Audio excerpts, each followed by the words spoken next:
Good evening, ladies and gentlemen. I'd like to call to order the November 4th, 2015 meeting of the Frederick County Planning Commission. Would you join us in a moment of silence, please?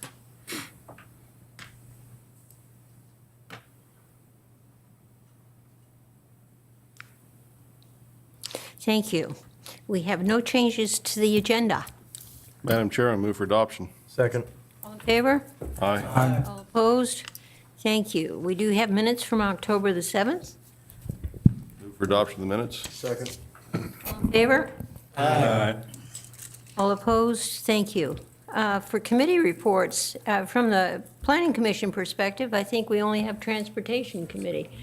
This time, Mr. Oates? Yes, ma'am, we met last week. The two items of, I guess, importance were, one, a $300,000 request from Trex for industrial authority access funds, right, industrial and development access funds. The county was supportive of that. They will be applying for that on their own. The other was the revenue sharing project, and there was three items. One was $500,000 for the balance of funds required to finish the Route 11 North, exit 317-37 study. There was $550,000, and that's the balance to complete the right-of-way funds for Renaissance Drive.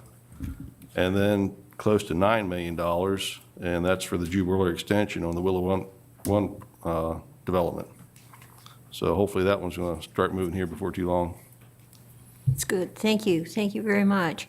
From the city, we'd like to welcome Mr. Rick Fio. Thank you. Yes. Do you have a report for us, sir? Brief report. October was a slow month. There was no public meeting in October.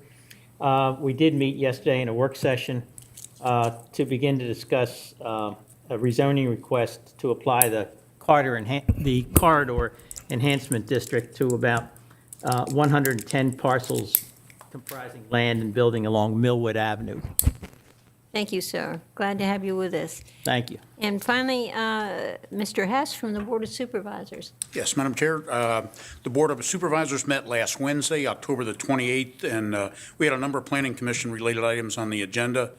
First, I did want to mention that prior to the regular meeting, the board held a work session with the Economic Development Authority. Planning Commission member Stan Crockett, of course, was present. Clearly, there's a link between the work of the Board of Supervisors, the Planning Commission, and the EDA, and I think it was a pretty helpful session. On the board agenda was approval of a Transportation Committee recommendation related to improvements to the Shawnee Drive Valley Pike intersection, and also approval of recommendations for inclusion of items under HB 2.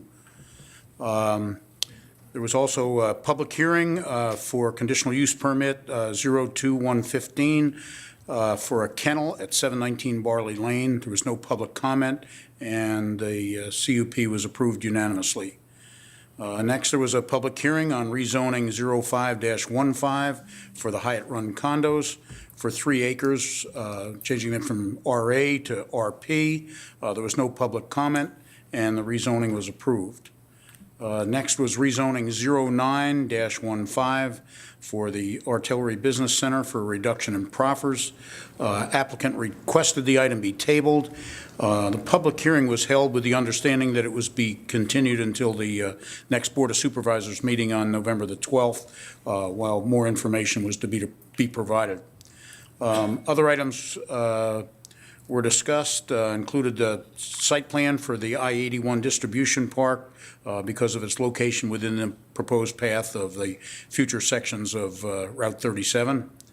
There was also an agreement to take forward to public hearing the proposed ordinance amendments to Chapter 165 of the zoning regulations regarding the supplementary use regulation setback extension.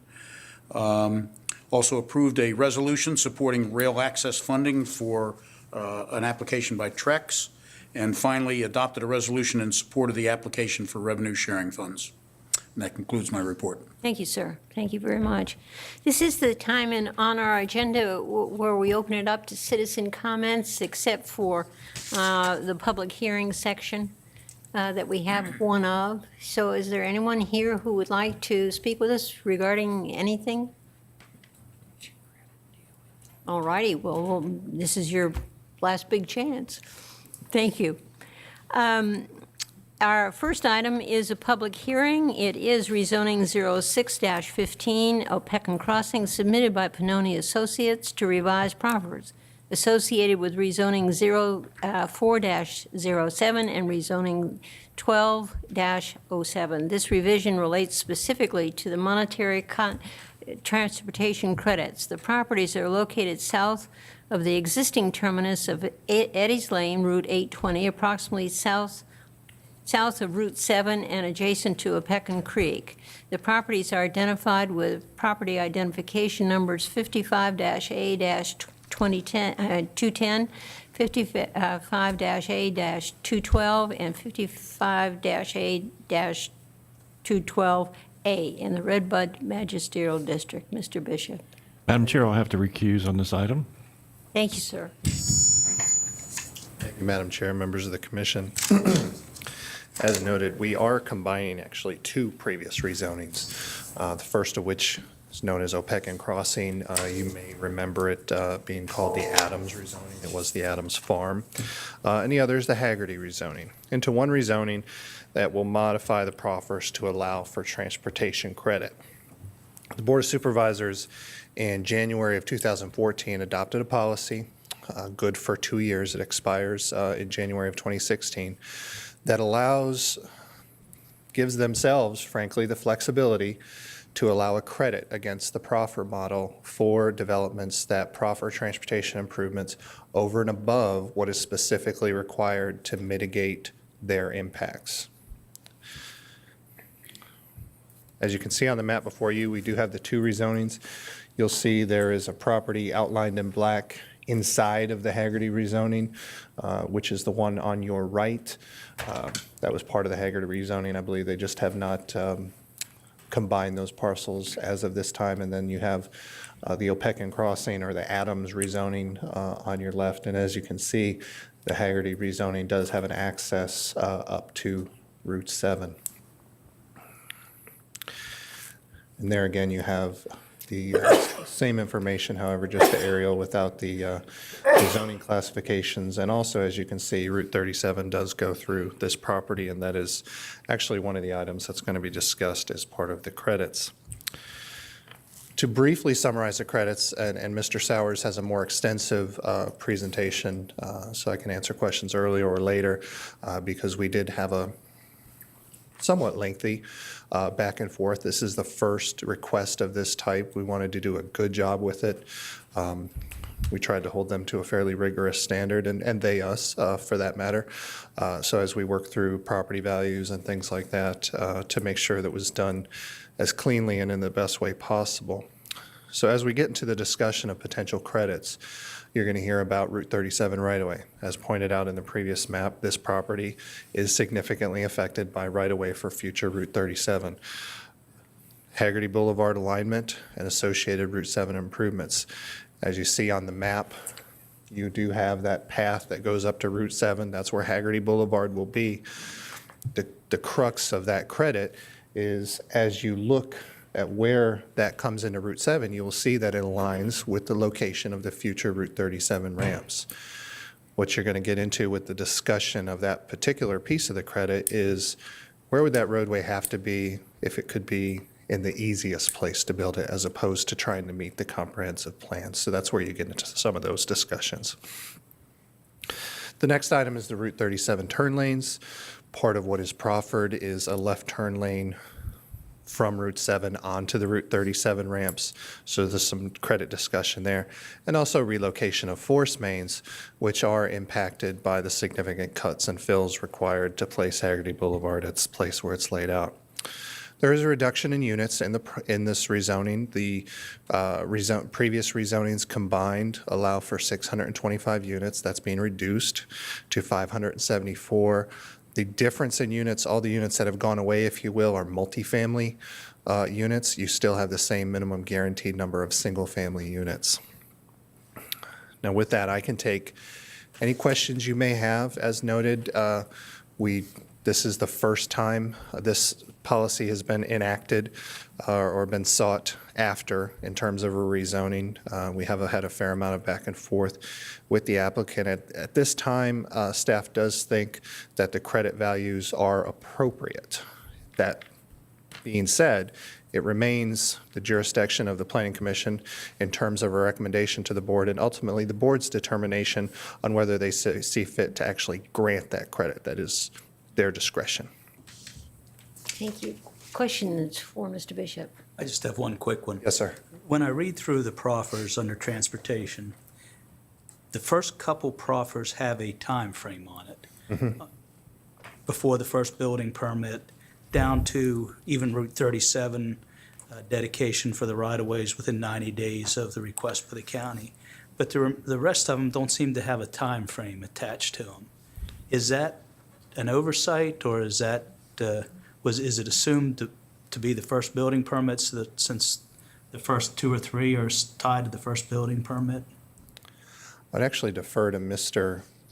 Sowers on that specific question. You Those guys have brought parts, that up those or parts of not? the proffer are really all consistent with the previous rezoning. This action has really been about seeking out the credits and about, pardon me, the reduction of the units. So we really didn't delve into old ground too much in terms of the language of the previous rezonings being combined. Any other questions of Mr. Bishop? This is the first time we've seen or heard this, so. Thank you, sir.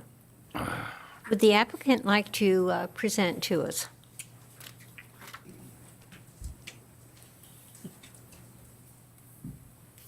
Madam Chair, members of the Planning Commission, I'm Patrick Sowers with Pannoni Associates here on behalf of the application. I've tried to pare down this presentation as much as possible because it's the first time going through the transportation credit policy. So we're trying to give as much information as possible without, obviously being redundant with staff or taking an hour and a half at the podium. But that being said, this project, as Mr. Bishop pointed out, is currently multiple rezoning applications. We've got the Hagerty property, which is outlined here in blue. Originally, that was rezoned prior to it was 2005, prior to the major overhaul of the proffer model. And we'll get to the actual monetary proffers for Hagerty and Adams here momentarily. But that was rezoned 2005, originally prior to the major overhaul of the proffer model. So the result is there's fairly low monetary proffers on the Hagerty property, and that's for 300 units. So Hagerty was the initial 300 units. The key component of the Hagerty project was implementation of the Spine Road, which, as you know, is a major collector that's planned to extend from the project out to Route 7, and ultimately will intersect across from the future on and off ramps for Route 37 to make a four-way signalized intersection. For just kind of some perspective, in 2013, the property owner did get a proposal, an estimated cost for the construction of the Hagerty Boulevard, the Spine Road. Those plans were approved by VDOT 2009. 2013, we got the estimate, and essentially before the initial building permit can be issued, it's a $5 million improvement to get from Route 7 back into the site. So as I said, 2005, initial Hagerty rezoning's approved. There was an amendment 2009, but it kept the original proffers intact. Now, in adjoining the Hagerty property in red is the Adams property. That's another 70 acres. So combined, it's about 175 acres total. Adams was rezoned in 2009, so subsequent to the major overhaul of the proffer model in 2005. The result is you have lower proffers on Hagerty, high proffers on Adams. And it was actually, at that time, the proffer model was higher than the current proffer model, and we'll cover that more in a moment. So right now, we're functioning with multiple projects under separate proffers. What we're trying to accomplish here is to take the transportation credit policy that the board adopted in January of 2014, combine the entire project under one rezoning application under the current proffer model for the entirety of the project, and then apply the transportation credits after we bring everything to the current model. Now, the question is, one, what is the value of those credits? How do we determine that? But we'll start with the existing proffers. As you can see, for Hagerty, with 300 dwelling units maximum, your single-family detached units are proffered with a monetary proffer of $10,211. Single-family attached are right around $8,000. So that's for the first 300 units, that first phase. The second phase is the Adams property. That's proffered with a maximum of 325 units. That's where the maximum right now combined of 625 units comes from. That, as I said, was at the peak of the proffer, and that has a monetary proffer of $26,664 for a single and about $18,500 for a attached unit. Now, that was higher at that time because there was a base proffer of about $21,000 for a single-family detached and about $15,000 for a single-family attached. Beyond that, there was a per-unit monetary proffer for transportation improvements because it was separate from the Hagerty property. But as far as a level service and the cost of implementation, we're at a level service C or better for the entirety of the project when we originally took through the Upeckin Crossing or Adams rezoning in 2009. Now, recognizing the value of the spine road, we're combining everything under one proffer to also satisfy transportation proffers with the spine road itself. Now, if we look at the current proffer model, as I said before, it's approximately $19,681 for a single-family attached and $13,681 for a single-family detached and $13,681 for a single-family attached. So in order to apply the transportation credit policy, we know we would have to raise the Hagerty proffers and ideally, obviously, drop the Adams proffers. So we're meeting the current impacts as it's defined currently by the county's impact model. So then the question comes into play of what is eligible for transportation credit. The way the policy has been established is that anything essentially that goes above and beyond what it takes to mitigate the impacts of the project could be eligible for a transportation credit.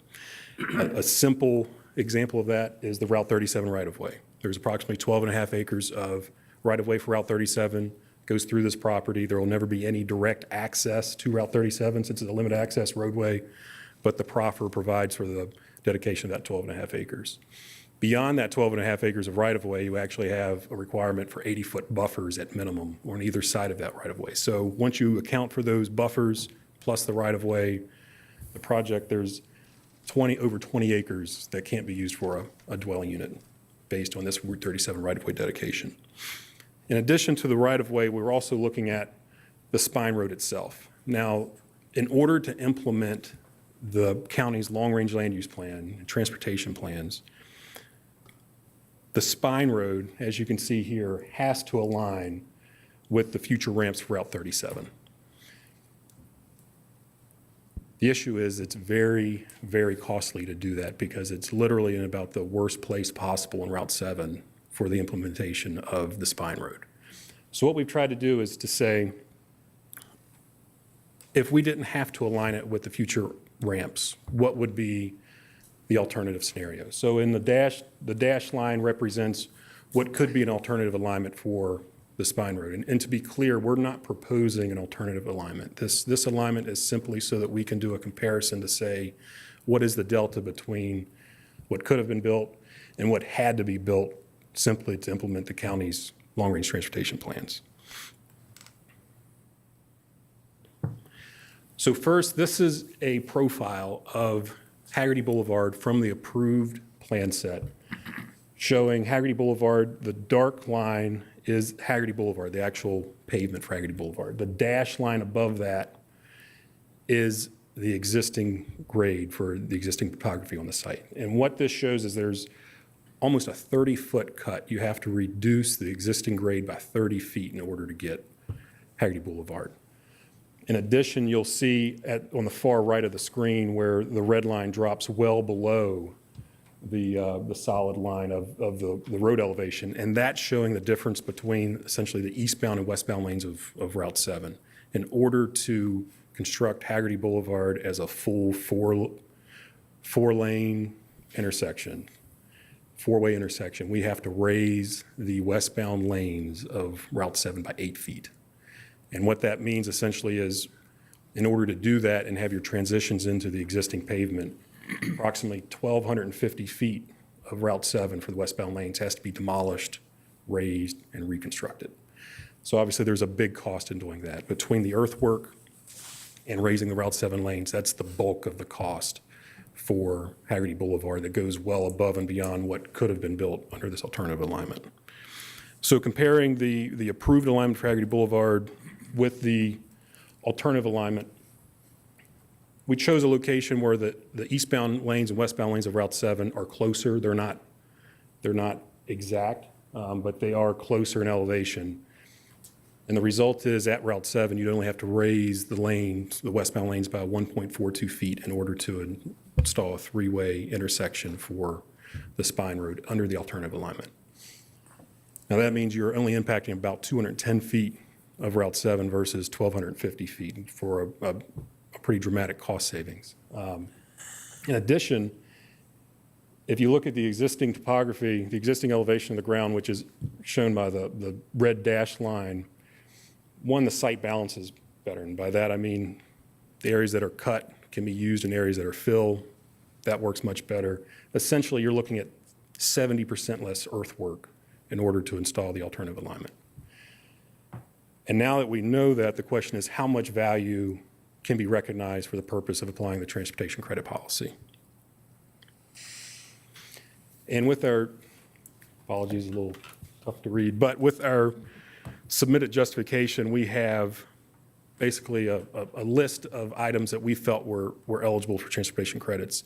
And in working with staff, knowing that the policies established with the applicant working with staff and working with VDOT to essentially come to an agreement, we thought it was important to work closely with staff. And as Mr. Bishop pointed out, we met with them multiple times to come to a place where we all felt comfortable. So if anything, these numbers are conservative in our estimation.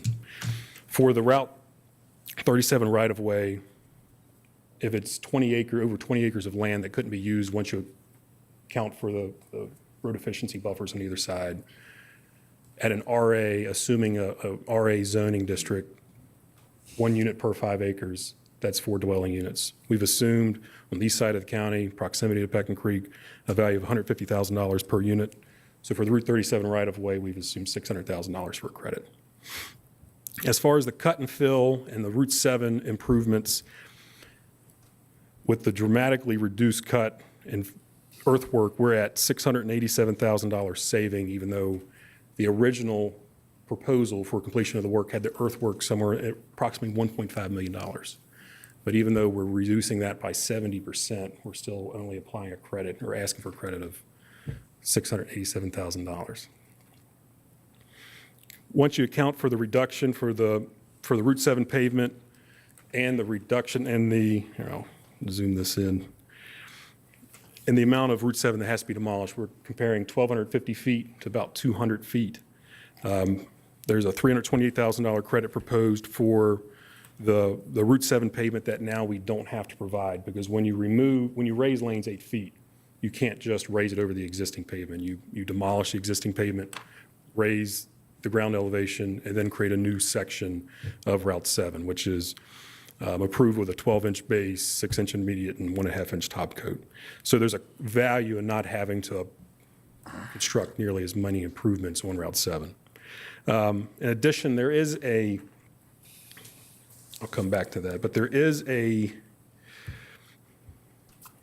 at the intersection of Haggerty Boulevard and Route 7, there's an eastbound left turn lane. So that means cars leaving Winchester, heading towards the county line. When they get to that intersection, they can make a left for the future Route 37 on and off ramps. We don't feel that's really a traffic generated by this development. So while it's getting in place with the initial construction, we felt that was also eligible for a transportation credit. And for that, we've shown a value of $56,000. Lastly, we had, with the existing approved location with a 30-foot cut, there's a 10-inch and 14-inch force main that runs through that cut. So that has to be, 220 feet of that has to be lowered. That doesn't have to be lowered with the alternative alignment. We've used that 2013 proposal, which included $121,352 for that 220-foot relocation of force mains. So we've used that as a line item. And then lastly, for the maintenance of traffic, when you're talking about raising lanes 8 feet, there's a huge cost just in how do you build that? What's the sequence of construction? And the maintenance of traffic is really how you implement the project while keeping essentially the roads open for traffic. So when you're talking about a 1,250-foot demolition of Route 7 and rebuilding that, there's a huge cost in that. When you're only raising the lanes by 1.4 feet instead of 8 feet for much less distance, it's less time, less cost. And for that, we proposed a value of $250,000. So our total value for transportation credits, accounting for all of those, we're at just under $2.1 million. As Mr. Bishop pointed out, we've reduced the overall limit on development from 625 units combined to 574 units. So that creates a per unit proffer credit proposed at $3,648. So to implement that proffer credit, what we did was we took the current proffer model and we used essentially the pro rata share of each line item, whether it was fire and rescue, library, general government, school construction, and just did an across-the-board reduction in proffers. Now, one item that we did deviate from that slightly was for Parks and Recreation, and the reason for that is this project proffers a community center of at least 3,000 square feet, community pools of at least 3,500 square feet in area. It also has approximately a mile of asphalt trails that are going to be open to the public per proffer. So recognizing that there's a value in that for Parks and Rec, and also recognizing a desire to try to keep the school proffers as high as possible, we've applied portions of the school construction proffer to Parks and Rec since we do have those proffers in place. And that allowed us, as I said, to keep the school construction proffer as high as possible. But the result is every single family detached dwelling is going to have a total proffer of $16,031. And a single family attached is going to be just over $10,000. And what that means really is the first 300 units for Hagerty, instead of being under the old 10,000 and 8,000 model, are now going to be under this newer model. So the initial units are actually going to be higher. It's actually going to cost more to develop initially, and the savings for the proffer are really going to be on the back end. But it's evened out over the lifespan of the project, which makes it a little easier to accommodate. For the other proffers that were adjusted with this application, as John did point out, there's the east-west collector, which connects from the Spine Road to Point C, and that goes under Future Route 37 in the one place that the vertical elevation for Route 37 gives enough clearance to have a road go under. That originally was planned as a major collector that would ultimately connect to Valley Mill Road. Subsequent to these rezoning applications going through, the plan now is for Valley Mill to be relocated through a project known as the Overlook to end up intersecting with Route 7 rather than coming through the site. So in recognition of that, it's no longer proffered as a major collector. It'll just be a subdivision street internal that connects the two sides of the project. In addition, we did reduce the overall unit count from 625 to 574.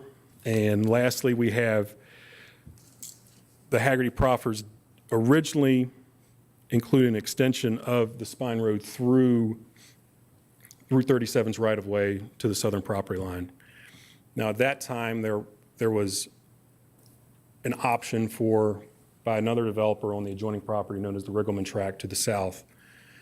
The plan at that time was possibly for a school site, but now that the school's been constructed along Channing Drive, there is no longer any option on that project. And for the foreseeable future, we think it's pretty unlikely to develop. And since any construction of that roadway through the Route 37 right-of-way would be eligible for a 1-to-1 credit for a road that's going to essentially be sitting unused for an extended period of time and wouldn't be accepted by VDOT since it's not serving any uses, it made more sense to us to keep the proffer as high as we could rather than proffering additional constructed improvements that would result in a reduced proffer per the transportation credit policy. I know I've gone through that relatively quickly. It's a lot of information. We feel like we've worked really closely with staff to try to develop an application that everybody could agree upon. I think being the first transportation credit application, it was important to do that. So we are comfortable with the proffers. We think it's a good policy in that it recognizes that there's some major improvements that are being provided by some of these developments that, quite honestly, need some offset in recognition of those improvements to really make projects within the UDA developable so that development's focused in the UDA per the comp plan. With that, I'd be happy to answer any questions that anybody may have. Questions for Mr. Sowers? Mr. Thomas? The proffers and the timing of the proffers. Yes, sir. Like I said, some of them have times on them. Since you're going to be getting the credit up front on each building permit, when would you propose that the rest of the proffers, or the timing of the rest of the proffers that you're getting credits on? I don't want to change timing of all the proffers, but just the ones that you're receiving transportation credits on, would you think that's appropriate that the first building permit, or some of them maybe at permit 50 or 100, but I think there should be some phasing, or at least some time to tie those down when you're going to commit to completing those areas where you're getting credits on the transportation. Sure. Well, as far as the credits for transportation improvements, we're looking at the Route 37 right-of-way, which is triggered within 90 days by proffer. So that one's addressed. As far as the other portions that we're seeking credits on is only Haggerty Boulevard as it comes into the site, and that has to be built before the initial building permit is issued. So there's nothing, we aren't seeking any credits for any built improvement that wouldn't be either triggered by the county requesting it or constructed initially. And as far as other triggers within the proffers, for example, point C to point D, which is the extension of Eddie's Lane, that has to be done by the 350th building permit, which is generally we try to combine these proffers, look at when was it required once you looked at Haggerty and Adams separately, and then let's combine them and get a trigger that's generally similar to the previous applications. When you say the Haggerty spine, then what you're saying is the Route 37 interchange, the left turn lane at 7, the new Route 7 pavement, maintenance of traffic, and the relocation of the existing force main, that's all tied to the construction of the Haggerty, Yes, sir. of Haggerty Lane. So before any building permit is issued, all that is accounted for.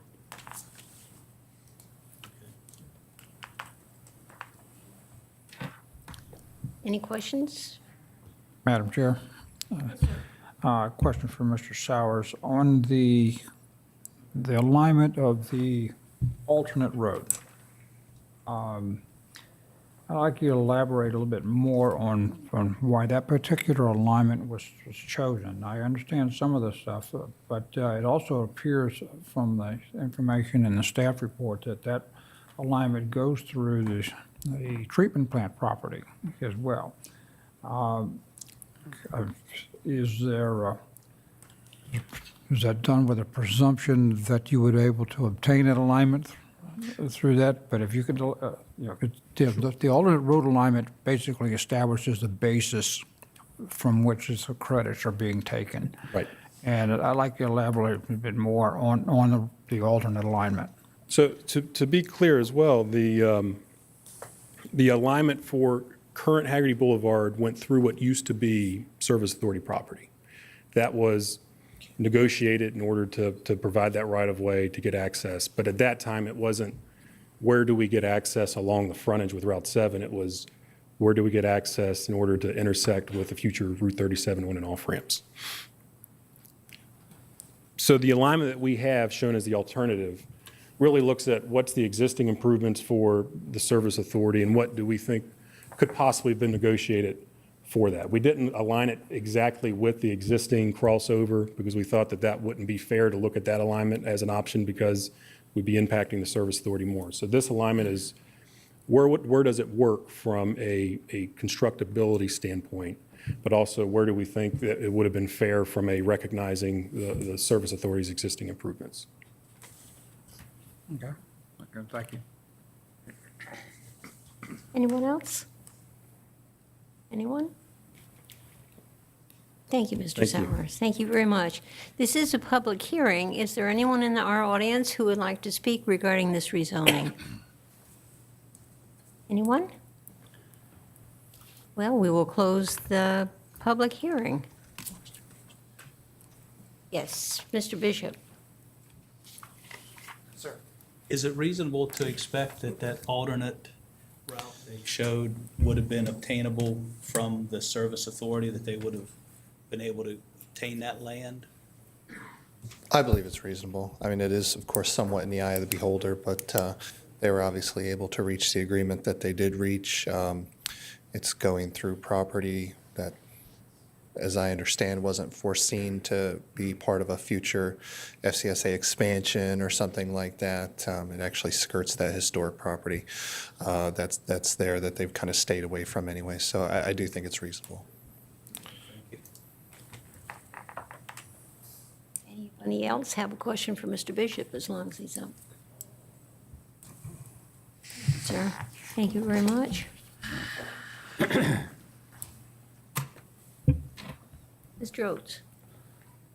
Neither one of these projects, when they came through, I was in favor of. I still think they're horrible projects because there's only one way in and out, even after it's built, and that's Route 7.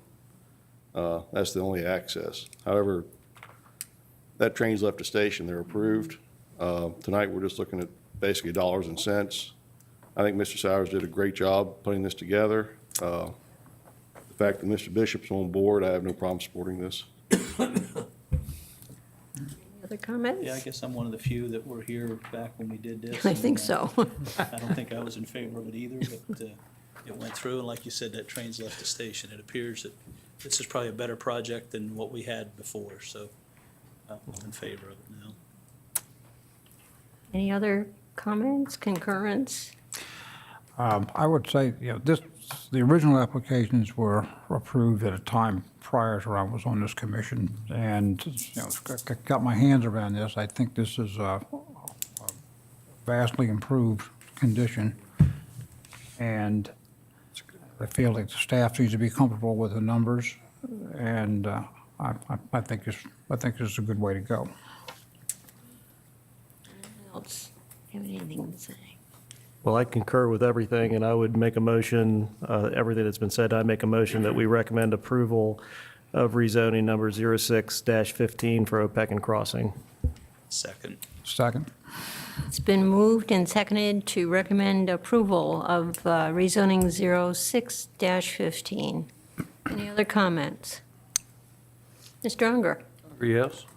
Marston, yes. Ambrogi, yes. Crockett, yes. Oates, yes. Thomas, yes. Molden, yes. Kenny, yes. Triplett, yes. Dunlap, yes. Moan, yes. And the chair votes yes. This will go to the Board of Supervisors on December the 9th.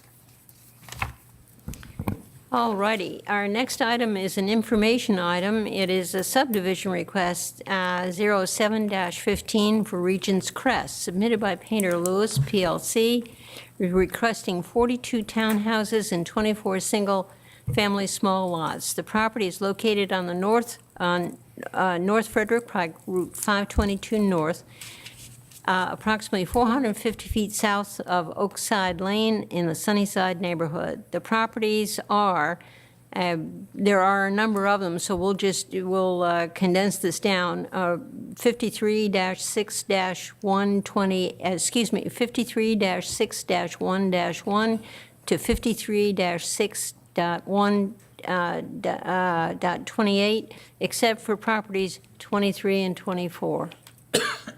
Is that correct, Mark? Thank you. So, Mr. Chairman will lead us through this.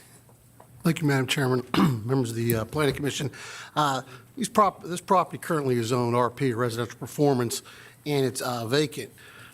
I know that most of the planning commissioners probably were not on this commission at the time that the Regent's Crescent master plan was approved by Frederick County in 2004. this is going to be a little bit of a change. I could turn your attention to, well, before we get to the map, this master development plan was approved for 28 single-family detached clustered and 42 townhouses. It also included a property that was Zone B2 along North Frederick Pike. This MDP did not allow subdivision individual lots. And that's the key thing, because when this had come through, there were some waivers that were put on this in 2004. Also, that it was, as you read all the property identification numbers, these were sort of condoed out, and I'll explain that a little bit to bring the newer commissioners, or the commissioners weren't here, I should say, up to date, what we're looking at. However, the prior owner did start the infrastructure on this property, and the infrastructure includes roads, water and sewer lines, and sidewalks. And as the economy changed, it was left there as is when the new owner picked it up, and we'll explain that a little bit. Now I can turn your attention to the map on the left. I'm kind of going to blow this up. This is what it looks like today as it's been condoed out. Let me see if I can get this. Right here is Trafalgar Square.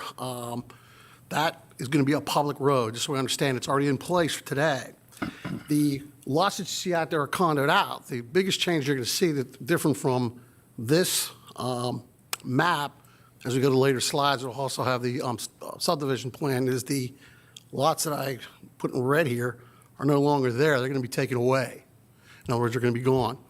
They're going to be single-family small lots. That's going to be open space, because when this happened back in 2004, and the reason you can't subdivide, as you know, is our zoning ordinance requires you to have open space for lots that are subdivided in single-family small lots and townhouses. Also, you have to have recreation units. This applicant is going to be providing that through a trail system and a pavilion and probably most likely a tot lot, which I'll show you again in the slide a little later in here. The roads interior to this is where our townhouses are. They're going to be private. That's what we usually have on our townhouses today. So this will be served by a public road to get to it. It'll go to private road standards, which have already been proved, or actually already inlaid now as the infrastructure was put together. If I could, again, keep your attention to the screen, I'm going to try to zoom in a little bit. This is the subdivision design plan that's been submitted tonight, what we're looking at for information. As you can see, that the pointed out earlier on the map, this was where all the single-family clusters are going. That's the housing type we don't use anymore, so they're gone. That's going to be open space with a trail. It's going to be 5-foot asphalt trail in there. The perimeter, these again in red, in that perimeter, they're the single-family smalls, and of course the townhouses in the middle. Toward the front of the property, in this area right here, is where the recreational units that are going to be provided with this subdivision. Again, back in 2004 when this happened, they didn't have that. So it's actually probably a better project than what was approved in 2004 and hadn't been subdivided. With that, Madam Chairman, the proposed subdivision will enable the current owner to subdivide this parcel. It allowed 42 townhouse units, which was the same back in '04, and 24 single-family small lots for a total of 66 lots. The B2 property that I showed you on the front part of 522 North will not be part of this subdivision. This project, again, will be served by private roads interior, but it will have access from a public road known as Trafalgar Square. This subdivision is being presented again as an information item due to the deviation for the subdivision of land. And the only deviation is we're changing the lots because we don't have the single-family clusters anymore. He's going to the small lots. This master plan back in 2004 had some waivers which have gone away because our ordinance has changed, has grown in the last 10 years. So the end product is what you've seen on the subdivision plan. There's no action necessary on this subdivision because it's for information only, Madam Chair. I'll be happy to answer any questions you may have. Also, for the record, Mr. Chris Jennings is here, who is now the current owner of this property. Thank you. Yes, any questions, Mr. Chair? Thank you. Thank you very much. Our last item is information item, and it's our annual review of the Planning Commission bylaws and roles and responsibilities. Mr. Lawrence. And I think you said it all. Every fall, we present the bylaws and roles and responsibilities to you for review. I'm not going to review them tonight, I'm just letting you know you have them at this point. I have received some comments, so if you have any additional comments, let me know, whether it's now or in the next couple weeks. And at your December meeting, we will bring back the bylaws and roles and responsibilities with those suggested comments. And if ultimately you feel they're appropriate, in January, you'll see them again for adoption. So it's a normal process that we've been through, but definitely take a look at them. Refresh yourself on what your bylaws and roles and responsibilities are. That's the most important thing. And anything you think needs to be changed, let us staff know, and we'll include it in your future renditions. That's all I have there. It's our assignment. That's your assignment. Thank you. I would prefer you get me comments in the next week or so, if possible, so we can try to incorporate that stuff. Okay, thank you. Thank you. We'll try. I think we're to the end of our agenda. Keep in mind that we are meeting on the 18th. Okay, so get that on your schedule, your calendar, and we'll see you then. Madam Chair, I move for adjournment. Second. All in favor? All opposed? Thank you all very much.